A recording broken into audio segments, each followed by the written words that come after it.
আন্তর্জাতিক টি-20 ক্রিকেটে বিশ্ব রেকর্ড করলেন স্থানীয় ব্যাটার সাহিল চৌহান। এদিন তিনি সাইপ্রাসের বিপক্ষে সেঞ্চুরি হাঁকিয়ে দ্রুততম সেঞ্চুরি বিশ্ব রেকর্ড করলেন ভারতীয় বংশোদ্ভূত সাহিল চৌহান। এদিন তিনি মাত্র 27 বলে 3 অঙ্কের ম্যাজিক ফিগার ছুঁয়ে নতুন বিশ্ব রেকর্ড করেন স্থানীয় middle order batter Sahil Chauhan.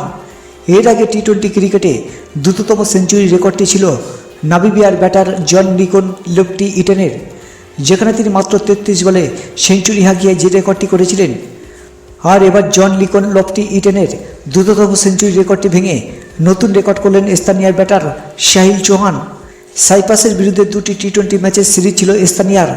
সেই সিরিজের প্রথম ম্যাচে রানের খাতা খোলার আগে 0 রানে ফিরে যান চৌহান।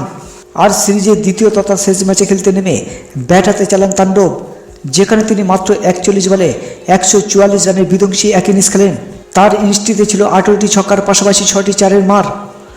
18টি ছক্কার মার মেরে আন্তর্জাতিক টি-20 ক্রিকেটে এক ইনিংসে সর্বোচ্চ ছক্কার মার মারেন তিনি। 18টি ছক্কার মার মেরে ক্রিস গেলের পাশের নাম লেখান তিনি, যেখানে তিনি 2017 সালে বিপিএলের ফাইনালে ঢাকা ডাইনামিটসের বিপক্ষে রংপুর রাইডার্সের হয়ে খেলতে নেমে 69 বলে 146 রানের বিধ্বংসী ইনিংস খেলেছিলেন ওয়েস্ট ইন্ডিজের তারকা ব্যাটার ক্রিস গেল। সেই ইনিংসে 18টি ছক্কার মার মেরেছিলেন গেল। এর আগে এক ইনিংসে সর্বোচ্চ ছক্কার মার মারেন আফগানিস্তানের হজরতুল্লাহ জাজাই, যেখানে তিনি 2019 সালে দেরাদুনে আয়ারল্যান্ডের বিপক্ষে 16টি ছক্কার মার মেরেছিলেন তিনি। এর আগে স্থানীয় ও সাইপ্রাসের মধ্যে দ্বিতীয় টি-20 ম্যাচে প্রথমে ব্যাট করতে নেমে নির্ধারিত ওভার শেষে 192 রান সংগ্রহ করে সাইপ্রাস। 192 রানের লক্ষ্য নিয়ে ব্যাট করতে নেমে স্থানীয় প্রথমে 8 বলের মধ্যে 2 ওপেনারকে হারিয়ে ফেলে। এরপর 4 নম্বরে ব্যাট করতে নেমে শুরুতে মারমুখী মেজাজে ব্যাট করতে থাকেন সাহিল চৌহান।